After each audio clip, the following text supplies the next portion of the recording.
So here in Microsoft Excel, I have my example here for point data. You'll see that the column names are up top: unique ID, name, address, postal, city, province. And I'm just going to add one more in here, which is going to be the country. I'll just put Canada for all those. So there we go. So I have an address in one field or column that you see here, the postal in another, the city in another, the province in another, and the country, which will all be Canada, but it needs to be there in here. And then I have other ones here like description, notes, other info, year. You can add as many of these as you want. So those are just called other attributes. They're not necessary for geocoding, but they're there, and you can add other ones here like other, and then just fill them in as you see fit, whatever you might think you would need information on for each of the points when you click on them on a map, for example. Then I save this as I go File, Save As, and I look for CSV right here. I'm going to save it as a CSV file, and I'll click Save. I already did it before, so it's already there. So I now saved it here as a CSV file, comma separated values file.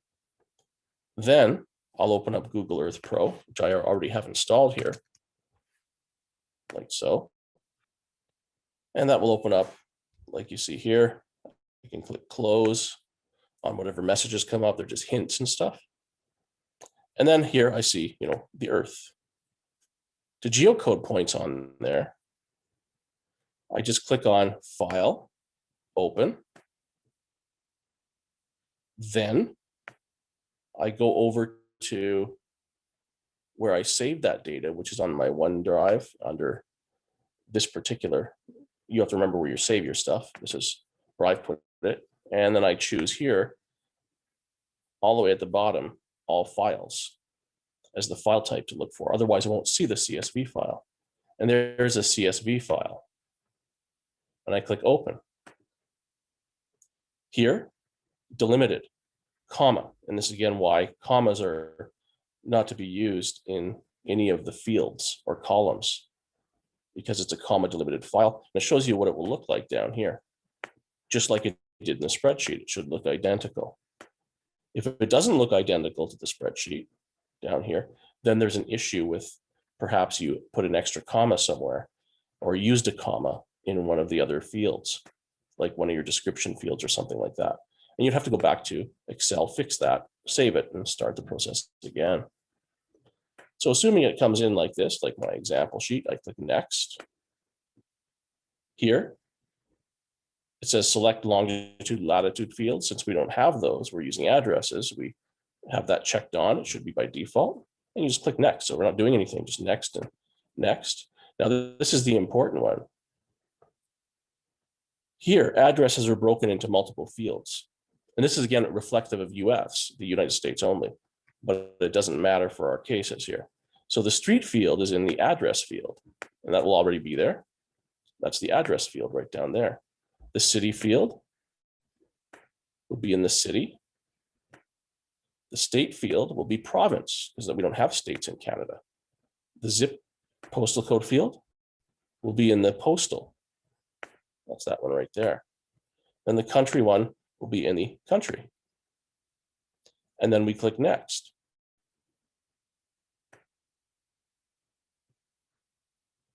And then it tells us here what type of data is in each field. You don't have to touch anything here. You just click Finish. Then it'll ask you whether you want to apply a style template, and you click Yes. And this is how the points will look. I'll create a new template. Here, the name field, I'll put to name right there. So that reflects the name for each point. The color, I'll just click on here and I'll choose red so they're easy to see visually. Icon, we don't have to choose anything, in height, we don't have to choose anything. So here, just the name field, color is fine. And then you click OK. And we'll ask you to save the template. Just click save. And then you'll see it'll start to zoom in, but you won't see any points yet. In other words, we don't see any of the points that we just geocoded because we have to go over here to the places pane on the left and click on our item called sheet for points to be geocoded.csv, and I click on to turn that on. And notice here, when I do turn it on, then I get those things: Civic Hospital. I can see Montreal Children's Hospital. And I want to turn off other things like borders and labels just so I can see them better. And there it is. So those are what we just geocoded. Now they're points on a map. So there's the Civic, Ottawa General, and Montreal Children's Hospital. Then, once that's done, you click on it in the Places pane, right-click, and say Save Place As. And then you save that file. It will be called a KMZ file. That's called a keyhole zip file. Keyhole macro zip file. It's just a type of format for Google Earth Pro. And once I save that, like right, I saved it here, then I have a file, someone else, and they could use that and ingest or open up the points to put on an online map.